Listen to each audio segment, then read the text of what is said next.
Bem-vindos e bem-vindas, amantes de biologia. Estamos no nosso 9º episódio do Baseado em Evidências, o podcast de divulgação científica da Universidade de Brasília, que faz parte do projeto de extensão BioNB. Meu nome é Andresa, sou estudante de Engenharia Mecatrônica e aluna do projeto. É com imensa alegria que recebemos o doutor em Engenharia Mecânica, Daniel Monteiro Rosa. O professor Daniel atua em diversas áreas, com ênfase em engenharia de materiais e metalúrgica. Temos certeza de que essa vai ser uma conversa muito legal e enriquecedora para o nosso projeto. Vai ser uma enorme honra recebê-lo para falarmos um pouco mais sobre biomateriais. É uma honra recebê-lo aqui no nosso podcast. Hoje, para a gente falar um pouquinho sobre biomateriais. Partindo de um ponto inicial, a gente queria que você se apresentasse. Quem é o Daniel? Para o nosso público conhecer um pouquinho mais. Legal, eu queria agradecer, na verdade, por estar aqui, por essa oportunidade. Eu sou o professor Daniel Monteiro Rosa, sou professor aqui do Departamento de Engenharia Mecânica da Faculdade de Tecnologia na Universidade de Brasília. Ministro disciplinas nessa área de materiais, principalmente para os cursos de Engenharia Mecânica e Engenharia Mecatrônica, Engenharia Química e Engenharia de Produção também, que são os cursos que a gente ministra nas disciplinas de Ciência dos Materiais. O que seriam necessariamente os biomateriais? Os biomateriais, quando a gente fala de materiais de uma forma geral, a gente tem basicamente 3 classificações. A gente consegue enquadrar os materiais encontrados na natureza em 3 classificações. São os materiais metálicos, os polímeros e os materiais cerâmicos. Dentro dessas 3 classificações, eu posso juntar materiais e ter outros objetivos, como é o caso dos materiais compósitos, por exemplo. Então, materiais compósitos, eu vou juntar 2 classes de materiais e eu vou formar, digamos assim, um novo material com um novo propósito, uma nova aplicação. Tá? Os biomateriais também são materiais que podem ser classificados dentro de uma dessas 3 classes, metais, polímeros e cerâmicos, mas eles têm um uso específico que é dentro de um corpo humano, ou de uma matéria orgânica, digamos assim. Então, são materiais específicos que vão trabalhar, e aí a gente falando dentro de corpo humano, vão trabalhar ali dentro do corpo humano. Isso tem algumas implicações para esses materiais. Então, esses materiais, a gente tem que observar, além das propriedades do material, seja propriedades mecânicas, propriedades químicas, propriedades como corrosão, por exemplo, desgaste, a gente também tem que verificar como que esse material se comporta dentro do corpo humano, se o corpo humano vai rejeitar ou não esse material.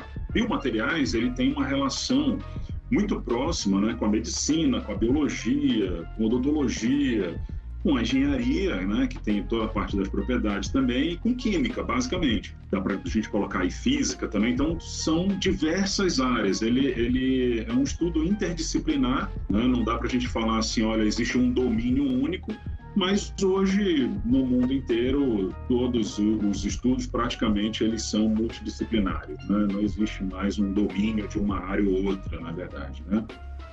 O senhor saberia de um possível relato primário de prótese?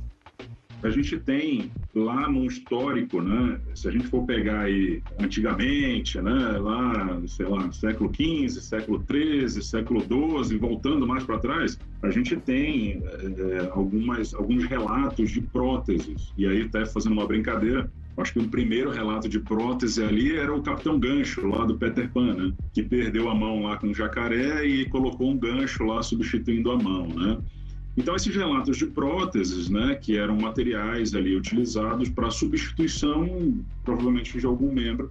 Então, eles tinham ali uma função, basicamente uma função mecânica de substituição ali daquele material. E, obviamente, isso foi evoluindo até para hoje, por exemplo, próteses de cabeça de fêmur, de acoplamento do fêmur, Esse acoplamento, por exemplo, hoje se utilizou até no passado muitas ligas metálicas. Ela é considerada um material, o metal dentro do corpo humano, ele é considerado um material inerte. alguns, né? Aí a gente vai ter que ter um cuidado aí nessa classificação do material inerte também. No geral, são materiais inertes que eles vão substituir um pedaço de um osso, pino de uma raiz de dente, por exemplo, né? E normalmente, na verdade, né, se utiliza algumas ligas de titânio. Falando um pouco dos bioativos. O que seriam os materiais bioativos? Os materiais bioativos, eles são materiais que interagem com o corpo humano. Então, hoje, por exemplo, na biologia, na farmácia, né, em outras áreas, existem cápsulas subcutâneas, né, onde ela vai liberar de tempo em tempo, né, ou periodicamente, uma determinada substância, uma determinada droga, né, ali para o organismo. Como é que é feito esse material? Então, tem que ser um material que o corpo não rejeite, mas que ele vá se dissolvendo. Linhas de sutura, né, de operação, de cirurgia. Essas linhas evoluíram hoje, então já existem muitas dessas linhas, ou até mesmo colas, que na hora de uma abertura ali, de uma cirurgia, ela vai ser absorvida pelo corpo. Então, antigamente, quem fazia cirurgia tinha que tirar os fios, né, tirar os pontos, como eu dizia, né, ou tirar os pontos depois de um certo tempo. E hoje já existem materiais que não precisa. O próprio corpo, depois de um tempo, ele absorve aquele material pode ser considerado, então, também como um material bioativo. Há relatos na literatura que após alguns meses, em uma radiografia, não se consegue mais identificar qual era o osso artificial, né, a hidroxiapatita, e qual é o osso natural. Tanto é a ativação que ele dá dentro do corpo, né, e que o corpo recebe esse material. Mas também por isso a gente tem alguns outros problemas, né? Eu não posso colocar dentro do corpo humano qualquer material. Comumente, né, se tem usado muito, por exemplo, uma liga metálica, que é uma liga de titânio, alumínio, vanádio. A gente precisa pensar que dentro do corpo humano nós temos os nossos líquidos, né, os nossos fluidos, né, líquidos sinoviais, e eles são corrosivos. Tá? Então, esses líquidos, aí a gente pensando aí no estômago, por exemplo, né? Então é um líquido extremamente corrosivo. Se pensava em se utilizar materiais com grande resistência mecânica, né? Materiais muito bons. Então, se usou o aço inoxidável, por exemplo, para fazer implantes, né, de fêmur, por exemplo, que o fêmur recebe uma carga mecânica muito grande, né? E depois começou a se observar, porque ele era um material que tinha uma resistência mecânica muito elevada, mas o osso que acoplava nesse material não tinha essa mesma resistência mecânica. E esse material, então, com os esforços, né, o andar, né, começava a provocar trincas no osso próximo do acoplamento ali entre esses dois materiais. Então, começou a se observar, então, que o ideal era você ter materiais, por mais que fossem materiais metálicos ou materiais cerâmicos, ou polímeros, né, fossem materiais com propriedades mecânicas mais próximas daquela propriedade ali do próprio corpo humano. A gente está falando normalmente de ossos, né? Começou-se, então, a diminuir, digamos assim, a propriedade fabricando-se espumas desses materiais metálicos. Não mais um material metálico denso, mas um material metálico poroso, como se fossem esponjas, né? E dessa forma, facilitando novamente, né, a ancoragem da matéria orgânica e também diminuindo a propriedade mecânica, deixando esse material mais próximo da propriedade mecânica do osso ali, onde está sendo feito esse acoplamento. E a gente tem que pensar que esse material marca-passo, por exemplo, né, ele não pode, com a corrosão provocada pelo próprio corpo humano, pelos líquidos sinoviais, ele não pode gerar produtos de corrosão perigosos ao corpo humano. Essa parte dos materiais bioabsorvíveis, né, a gente entrou, resistência mecânica, resistência à corrosão, é isso que a gente espera, então, de biomateriais. No sentido de aplicação dos biomateriais, vamos imaginar uma situação hipotética. Uma pessoa que teve uma queimadura ou alguma lesão mais específica, talvez uma lesão exposta, algo do tipo, a partir de um material já desenvolvido aqui, não sei se esse biomaterial poderia ser classificado como um material bioativo, mas imagine que esse biomaterial vai entrar em contato com a pele dessa pessoa, desse indivíduo, e de tal forma que ele funcione como uma estrutura na qual a pele dessa pessoa ela possa se regenerar. A partir do momento que aquele biomaterial está inserido na pele da pessoa, ele vai meio que funcionar como uma estrutura onde essa pele, ao longo do tempo, vai conseguir se regenerar? Eu acho que aí entra, que são os materiais que podem ser considerados como bioativos, né? Existem já alguns polímeros com essas características e ele entra naquilo que eu falei um pouco mais no início, das cápsulas, né, que vão liberando as determinadas drogas, né, para se recuperar. Eles entram também nessa categoria porque eles são materiais que vão servir ali de uma proteção inicial e eles podem também fazer a liberação de estímulos, né, para a produção de células, por exemplo. E das últimas leituras, né, em relação a esses materiais, eles já existem, né, e alguns até como pele superficial, né? A gente tem tecidos, né, já tecidos também sendo fabricados artificialmente, assim como a hidroxiapatita, como eu dei o exemplo lá do osso, né, para substituição exatamente de queimados. Né? Na verdade, recentemente eu fiz uma cirurgia, e aí lembrando um pouquinho do exemplo que você tinha falado dos pontos, né, que saem naturalmente, não se arrancam, mas os pontos, não se tiram os pontos. Esse foi o caso específico que aconteceu comigo. A gente está falando bastante da área de aplicação médica, mas agora saindo um pouquinho, né, claro, dessa área expansiva, onde se aplica bastante os biomateriais. Existem outras áreas onde a aplicação desse tipo de material é recomendada? Essa classificação específica, né, de biomateriais, ele sempre vai estar com esse vínculo muito forte com a medicina, com a biologia, com a área de saúde. Agora, na evolução geral de materiais, como eu falei, o biomaterial pode ser classificado entre as 3 principais categorias de materiais, né? Entre materiais metálicos, polímeros e materiais cerâmicos. Existe aí diversos estudos hoje, né, para o uso de novos materiais, né? Então, materiais aí com memória de forma, por exemplo. Ah, sim. Mas, professor, para os nossos ouvintes, o que seria um material de memória de forma?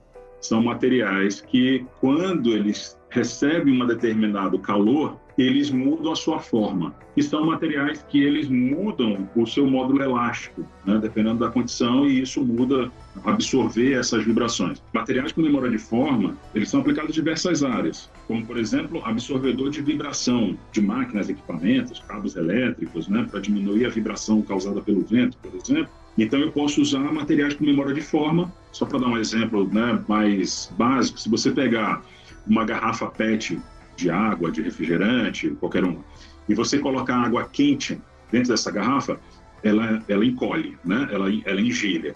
Então, ela tenta voltar à forma que ela era antes, que era uma pré-forma, que são, aí por causa das ligações, né, que eu tenho ali, que é na hora de expandir essa garrafa. Então, só para dar uma ideia mais ou menos do que é o material de memória de forma, né? Ele vai voltar a uma determinada pré-forma, digamos assim, uma forma inicial.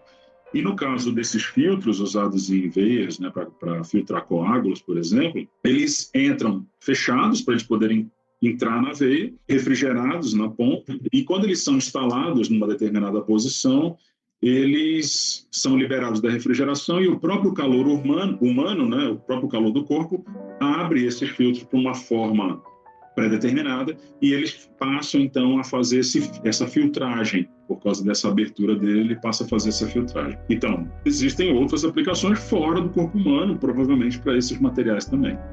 Então, voltando um pouquinho para as aplicações médicas, existe algo que o senhor conhece, ou já tenha tido algum contato, mesmo que superficial, em relação a órgãos, de fato, né? Tipo, um fígado, alguma coisa nesse sentido, de abordagem diretamente com órgãos, com algum biomaterial envolvido? Nunca tive contato, tá? Que aí essa parte tem uma parte biológica mais forte, né? Como eu trabalho muito no foco da engenharia, então o que a gente tem feito até ensaios em laboratório, por exemplo, ensaios de odontológico, né? Material que tenha uma resistência mecânica muito mais próxima do dente, né? Para que ele possa ser usado ali como implante. E mesmo alguns tipos de aço ou de ligas que são utilizados no corpo humano, a gente faz alguma caracterização mecânica, caracterização química, no caso, com a parte de corrosão, né? Mas não tenho conhecimento da parte de órgãos, de células, né?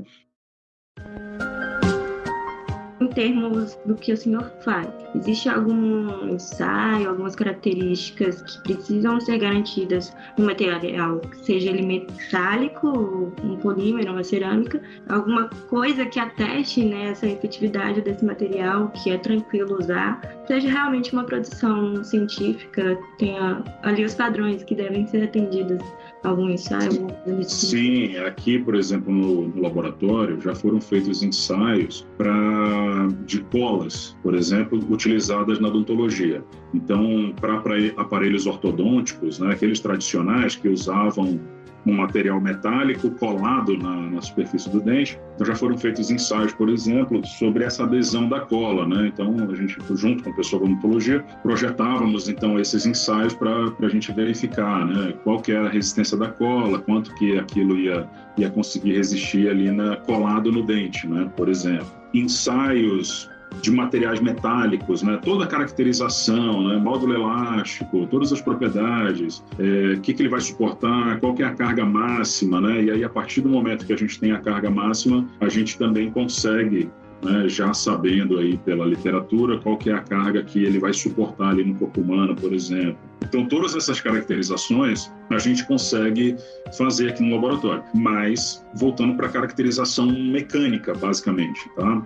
Como a gente está dentro do laboratório que tem os equipamentos, né, que nos ajudam nessa caracterização, então a gente consegue pegar o módulo elástico, a gente consegue pegar a tenacidade do material, a resiliência do material, quanto que esse material deforma até a sua ruptura, né, para que a gente possa caracterizar mecanicamente esse material. Então, por exemplo, em um caso de substituição óssea, a gente vai ter ali esse biomaterial funcionando exatamente como um osso. Talvez algum ensaio, algum teste, né, de fato, por exemplo, de quanto aquele material suporta de carga de peso efetivo.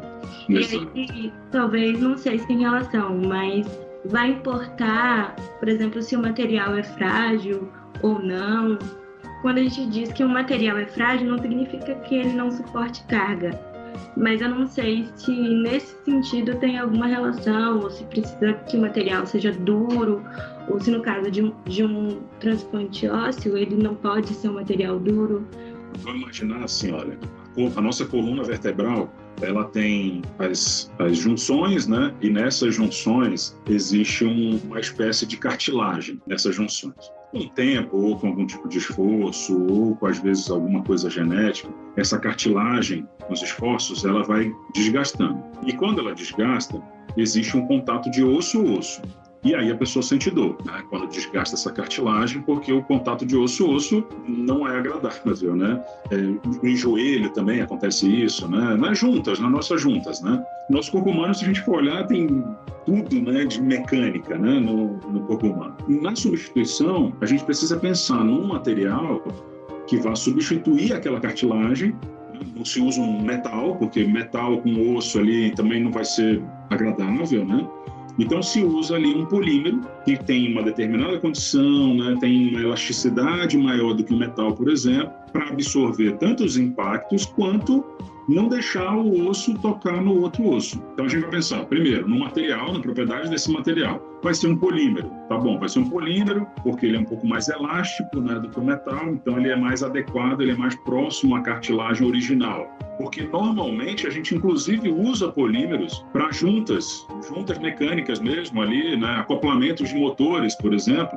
A gente pode usar um polímero para fazer uma função muito parecida com essa função de separar as duas vértebras, né, da coluna vertebral ou da rótula ali do joelho, para não tocar as partes metálicas, no caso de um acoplamento do motor. E aí a gente usa até um óleo, né, para lubrificar tudo. No corpo humano também é muito parecido, né? A gente tem um líquido sinovial ali no joelho, por exemplo, que seja mais fácil esses movimentos. Se o material é frágil ou se o material vai ser dúctil, depende muito ali do que eu vou aplicar, e hoje já se entende que o ideal é eu ter um material mais próximo possível do material que vai ser substituído. Tranquilo. Então aqui a gente volta um pouquinho no que você falou no início, que não necessariamente o material mais top vai ser o material que eu vou usar, porque não necessariamente na aplicação específica em que eu quero utilizar ele vai se adequar. Nesse caso, Hoje há uma tendência a substituir as coisas que aconteciam de forma mais mecânica, como, por exemplo, voltando lá, Capitão Gancho, né? Aquele negócio metálico que substituía. Hoje em dia tem uma tendência maior por se utilizar materiais que se degradem, que permitam o corpo realmente, digamos, se regenerar sem ter, por exemplo, uma perna mecânica, um braço mecânico, ou, novamente, vai depender de cada caso. Depende, mas, por exemplo, tudo que tem que abrir o corpo humano, né? Se você puder prolongar a vida, então, por exemplo, as próteses, né, que são utilizadas internas, essa de cabeça de fêmur, por exemplo, ela tem que ser trocada de tempo em tempo. O ideal é que a gente tente prolongar ao máximo esse tempo, até mesmo vértebras, né? Você vai usar um material polimérico ali, ele vai se desgastar, mas ele não vai se regenerar como a matéria orgânica no geral, né? Que a gente corta a pele e aí a pele começa a se regenerar, né? Então a gente ainda não tem, talvez seja uma tendência, né? A gente ter esses materiais, né? Que eles se regenerem sozinhos, né? E seria o ideal, né? Tempo em tempo, provavelmente a gente tem que fazer algum tipo de manutenção nessa prótese, ou trocar a prótese, e para isso eu vou precisar de uma cirurgia, quando é a parte interna do corpo humano. Então, o que se pensa hoje, né, na parte desses biomateriais é tentar sempre prolongar ao máximo da vida desse material dentro do corpo humano, de forma segura, né? Ou até mesmo não substituir, como é o caso do osso artificial. Ele vai ser totalmente absorvido e está tudo bem, né? E não vou substituir mais. Há um tempo atrás, eu li uma entrevista de um alpinista que tinha perdido as 2 pernas, né? E ele fez uma entrevista que foi até interessante, não lembro o nome dele aqui, mas ele falou assim, olha, hoje eu sou melhor do que eu era com as minhas pernas naturais. Porque hoje eu tenho uma perna específica para subir determinados tipos de montanha. Eu posso trocar, é um acessório, né? Então ele pode trocar a ponta ali para ser um gancho, para adequar melhor, né, aquela superfície ali que ele está escalando. Então ele falou, olha, hoje eu sou um alpinista, em alpinismo, né, eu sou um alpinista melhor do que eu seria. E outra, a minha perna, quando ela desgasta agora, né, minha perna artificial, quando ela desgasta agora, eu troco, eu coloco uma nova. Então é interessante, é uma visão diferente, né, que você consegue até superar a dificuldade, né. Eu sei que é uma dificuldade muito grande, né, mas ele até achou nisso, né, uma superação, né. Ele falou, olha, eu hoje vou ser um alpinista, ele até falou, minha vida de alpinista se prolongou porque eu troco a minha perna e coloco uma perna nova, uma perna melhor, uma perna mais moderna, né, para se evoluindo ali em relação a materiais, né? Então isso também é uma coisa interessante, né, da gente olhar aí nessa evolução dos materiais aplicados ao corpo humano, né? Isso que o senhor citou agora me lembrou uma discussão recente das Olimpíadas, que tinha um atleta que ele tinha as 2 pernas mecânicas e por algum motivo essas pernas conferiam a ele algum tipo de vantagem em relação às outras. Se questionava muito, será que ele pode continuar competindo aqui como se fosse realmente igual? Porque essa perna dele não é uma perna humana, mas confere a ele certas vantagens que uma pessoa 100% normal não tem. Agora a gente precisa esclarecer uma coisa que eu acho importante, muito provavelmente a gente permeou, do ponto de vista de que os biomateriais eles são seguros, né? Tanto para a saúde quanto para o meio ambiente. Deveriam ser. É lógico que ao longo dessa caminhada aí, né, desses estudos, houveram problemas. E então eles não eram assim tão seguros, né?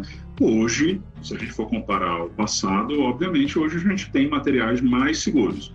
Mas sempre a gente vai tender, né, a ter materiais melhores, estudos melhores, né, desenvolvimento de novas tecnologias, para que a gente possa ter sempre materiais menos invasivos, né, com menos tempo de troca, por exemplo, mais resistentes ao desgaste, que durem uma vida inteira, e até mesmo, arrisco aí, né, a dizer, materiais que se regeneram como se fossem materiais próprios do corpo humano. Eu vejo, né, que tem uma tendência, né, desses materiais se aproximarem, como por exemplo a pele artificial, né? Há uma tendência, estudos, né, a gente vê aí em ficção científica, fabricação de órgãos por impressora 3D. Já vi alguns filmes, né, que mostram fabricação de órgãos por impressora 3D. Talvez não estejamos tão longe disso, né? E aí, quem sabe, daqui mais um tempo, né, a gente consiga, né, realmente fabricar órgãos sobre demanda. Eu vou fabricar ali um coração, um fígado, né, sobre demanda específico, com o DNA daquela pessoa, que não vai ter rejeição, porque até mesmo nos transplantes, né, podem ter problemas. Imagina nos materiais, né? O transplante é um material, em tese, muito próximo, né? Hoje se entende, né, que eu tenho que ter compatibilidades, né, daqueles transplantes, daqueles órgãos que estão sendo transplantados, mas ainda assim tem um monte de outros problemas que podem acontecer, como a rejeição daquele órgão pelo próprio corpo humano, né?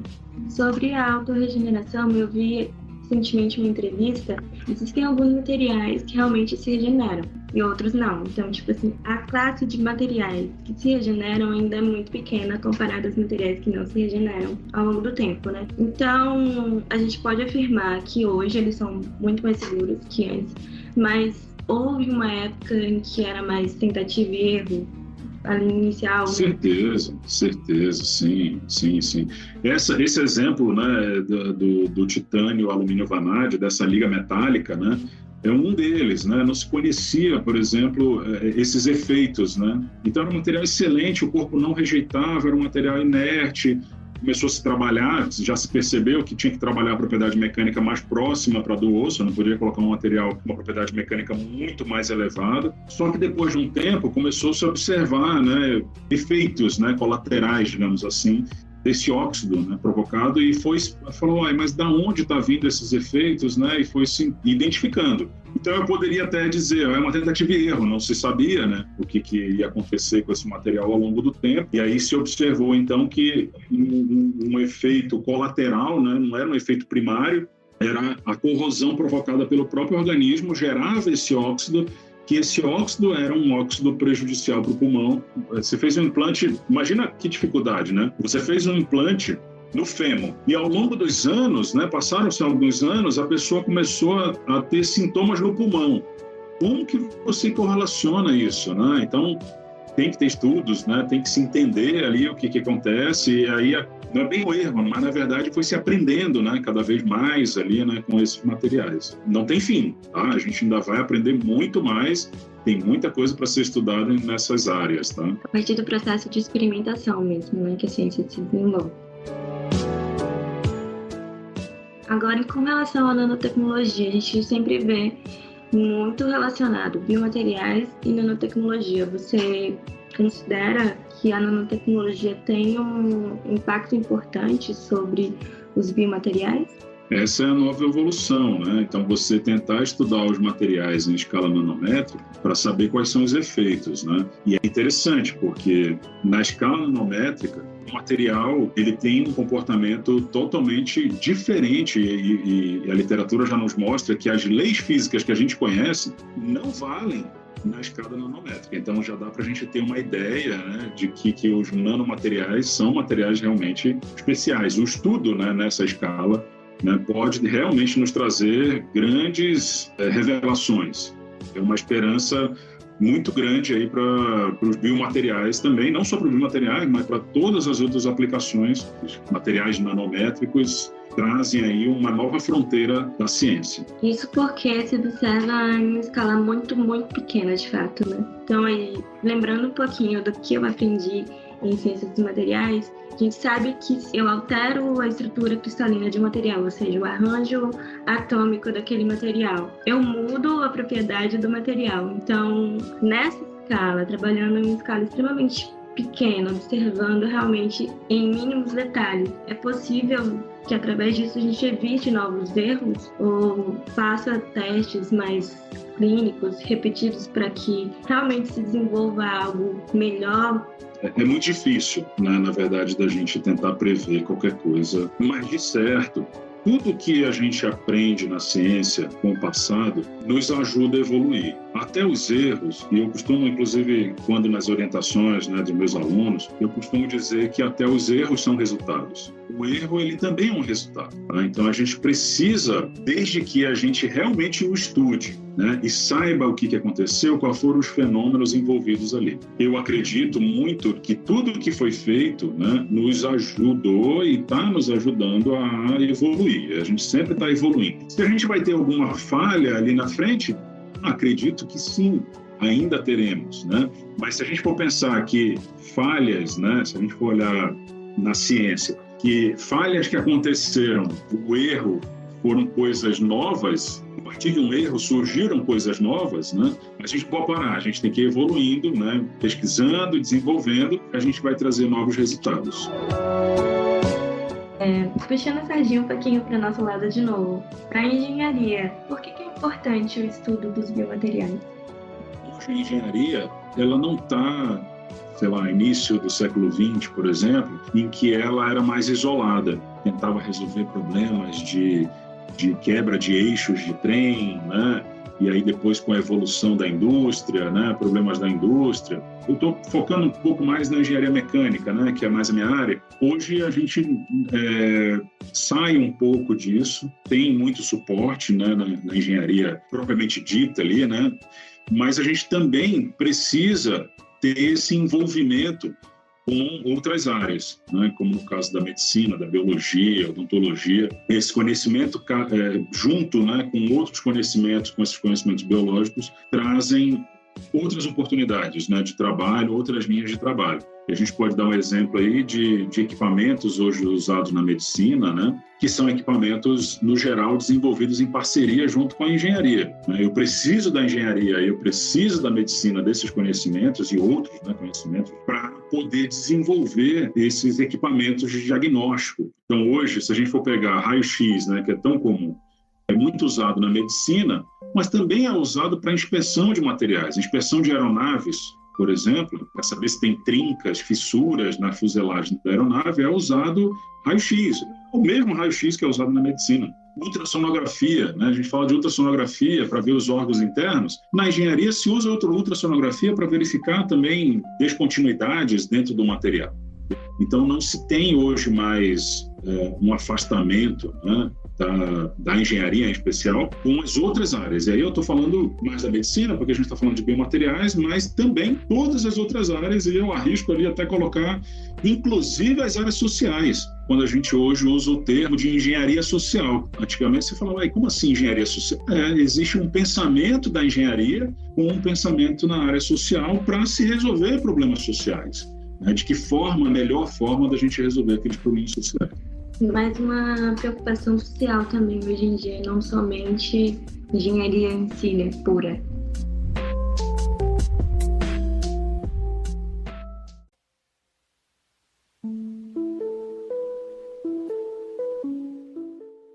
Agora, na UNB, tem alguma linha de pesquisa, algumas pesquisas que estão sendo desenvolvidas com relação a esse tipo de material, que seja do seu conhecimento? Especificamente com biomateriais, eu não conheço nenhum projeto direto que está sendo desenvolvido aqui dentro da universidade. Sei de algumas parcerias que a gente tem feito alguns ensaios, por exemplo, para o pessoal, junto com a odontologia, alguns colegas têm trabalhado. Essa parte de mecânica dos fluidos também sei que alguns colegas têm trabalhado, né, nessa linha de olhar fluidos corpóreos de maneira geral e fazer associações. Mas em função de biomateriais, de aplicação de algum material em específico, diretamente não tenho conhecimento direto. Hoje, dentro da engenharia mecânica, a gente alguma coisa de materiais com memória de forma que podem ser aplicados, mas a gente não tem um projeto ainda específico com aplicação de biomateriais.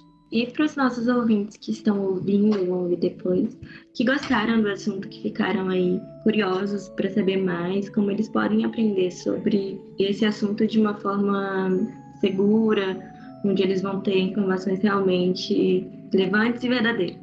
Como a gente está dentro da academia, aqui dentro da universidade, o que eu sempre recomendo aos alunos, hoje a gente tem eu vou entrar numa outra área, vou tentar não entrar tanto, né? Mas a gente tem uma gama de informações na internet e que nem sempre essas informações são informações verificadas, né? Ou informações que tenham algum cunho científico. O que eu sempre sugiro, né, aos alunos é que busquem sempre ler artigos em periódicos que sejam periódicos indexados. O que é isso, né? São periódicos, artigos publicados, né, científicos. Esses periódicos, eles passem primeiro, antes de serem publicados, pela verificação de revisores. Naturalmente, os periódicos, que são chamados periódicos indexados, eles passam pelo menos por 3 revisores. Esse artigo ele vai para a mão de 3 pessoas diferentes, que eu não conheço, né, não tenho contato, e que sejam daquela área.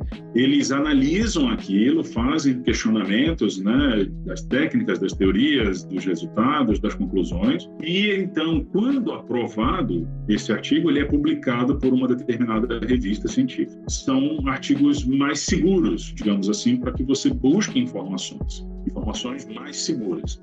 Uma outra sugestão, na mesma linha dos artigos indexados, é tentar ler artigos, né, que sejam de revistas com grandes fatores de impacto. Tem uma revista chamada Nature. Talvez nossos ouvintes já tenham ouvido falar, e aí eu uso ela como referência. Então, essa revista é uma revista que tem grandes fatores de impacto, porque ela é muito difícil de você publicar e você, então, tem que ter informações ali que tenham sido testadas, né, de alguma forma em laboratórios e que são um pouco mais seguras, tá? São mais seguras. Mas, como eu falei, a ciência evolui. O que hoje a ciência coloca ali, né, como coisa interessante, daqui a um tempo pode-se descobrir outras coisas e é isso que move a ciência. É descobrir que aquilo pode melhorar ou que aquilo tem uma pequena falha que a gente vai atuar ali para ir melhorar sempre, né? Sempre uma evolução. Então, minha recomendação, busquem revistas técnicas, se você vai ler sobre alguma coisa técnica, né? E que sejam revistas renomadas, né? Que a fonte, de uma maneira geral, que você observe a fonte de onde você está lendo aquilo, para que você vá aplicar e vá se inteirar sobre isso, né? Durante a sua estadia aqui na universidade, seja na universidade aqui de Brasília ou qualquer outra universidade federal, principalmente, eu não tenho conhecimento nas universidades privadas, mas a gente tem acesso a uma base de dados que é uma base de dados dessas revistas, né, bem classificadas, que se chama Periódico CAPES. Então, procure na internet Periódico CAPES, vocês conseguem acessar, mesmo externos à universidade, mesmo que não seja aluno da universidade, você acessa, só que alguns artigos, provavelmente você não vai ter o acesso full, né, completo desse artigo para ler. Mas você é uma boa base de dados, né, de dados científicos, tá? É o que a gente faz aqui hoje na pesquisa, a gente precisa desses dados mais fidedignos para a gente poder basear a nossa pesquisa. E em termos de disciplina, extrapolando aí ciência dos materiais, acredito que dá uma boa noção assim, inicial para a gente. Existe alguma outra? Como é tudo interdisciplinar, é claro que você vai ter que andar, né? Vamos falar aí dos nossos estudantes, né? Eles vão ter que, eu quero especificamente falar mais sobre biomateriais, eu vou ter que andar um pouquinho em algumas áreas, né? Então, talvez fazer algumas disciplinas da biologia, algumas disciplinas até da medicina. Medicina, talvez só se ele for já algum aluno ali da área de saúde, mas ele vai ter que realmente ganhar um conhecimento multidisciplinar. Normalmente, o conhecimento dentro da engenharia, dos nossos alunos de engenharia, né? A parte de ciência dos materiais é uma boa introdução. Na engenharia mecânica, a gente tem 2 disciplinas, 2 cadeiras, materiais de construção mecânica 1, materiais de construção mecânica 2. São 2 disciplinas que tratam sobre a parte de ciência dos materiais. Claro que dentro da engenharia mecânica o nosso foco é muito metal, né? A gente fala muito sobre metal, metais, né? Fala um pouco de material cerâmico, fala também um pouco de polímeros e um pouco de compósitos, né? A gente tem falado isso também para os outros cursos que a gente ministra, né? Engenharia mecatrônica, engenharia química, mas eu até comento, né, normalmente na aula que, por exemplo, a parte de polímeros, se há um interesse maior, você precisa ir para a engenharia química, por exemplo. O pessoal da engenharia química consegue, porque tem disciplinas na química, tem polímero 1 e polímero 2, como matéria mais avançada específica em polímeros. Mas dá para você andar um pouco com algumas disciplinas para você aumentar o seu conhecimento. O ideal é que você entre num grupo de pesquisa, que você se interesse mais para determinados materiais, determinadas áreas, e você, então, faça uma iniciação científica, ou até mesmo depois, ao final do curso, entre num mestrado e, quem sabe, num doutorado específico mais para essa área, para você se especializar mais nessa área. Entendi. Então, há formas de se adquirir um conhecimento mais básico, inicial, mas o aprofundamento ele vem com o tempo e realmente, se for algo que você vai seguir ali mais naquela área, né, de fato, pesquisar de fato sobre aquilo. Há algo que o senhor queira acrescentar, falar mais sobre? Toda essa área de materiais, ela é extremamente interessante para diversas aplicações. Falamos especificamente sobre biomateriais, mas a gente tem diversos materiais que são super interessantes e que estão sendo aplicados, serão aplicados ainda, né, em diversas áreas ali dentro da engenharia. Então, o pessoal que achou legal, que falou, pô, é legal, é muito bacana essa área de ciência de materiais, realmente ela é, e estimulo aos que têm esse grande interesse em procurar, ir atrás dos professores da área, ler um pouco mais e tentar se interessar para os que estão dentro da universidade. A iniciação científica é uma porta de entrada para você se especializar e começar a conhecer mais sobre os materiais, e depois o mestrado, né, pelo menos um mestrado, talvez, aí para você entrar nesse mercado, tá bom? Então, estimulo as pessoas a lerem, né? Biomateriais é super interessante, nanomateriais é muito legal, materiais com memória de forma, estou falando assim dos materiais mais novos, mais modernos, né? Compósitos é muito legal, tem compósitos hoje com diversas aplicações, indústria aeronáutica, indústria automotiva, diversas aplicações, né? Na parte de mobilidade, essa parte de biomateriais, próteses, né? Impressora 3D, tem que lidar com materiais. Como é que eu vou fabricar um material de impressora 3D, um material metálico, né, em impressora 3D? Hoje a gente vê muito material polimérico sendo feito em impressora 3D. Mas como é que eu fabrico um material metálico? Dá para fabricar um material cerâmico em impressora 3D, por exemplo? Essa é uma evolução. Daqui a pouco a gente está criando um material orgânico na impressora 3D, né? Chegando ali perto dos filmes de ficção, que a gente ainda, por enquanto, é ficção, mas daqui a pouco, quem sabe, isso se torna realidade, né? Muito obrigada, viu, professor Daniel? Foi um prazer recebê-lo. Eu espero que todo mundo tenha gostado bastante dessa conversa. Foi muito esclarecedora e enriquecedora pra gente. Muito obrigada. Legal, pessoal. Eu agradeço também vocês, e que a gente puder sempre colaborar aí com vocês, a gente está sempre à disposição.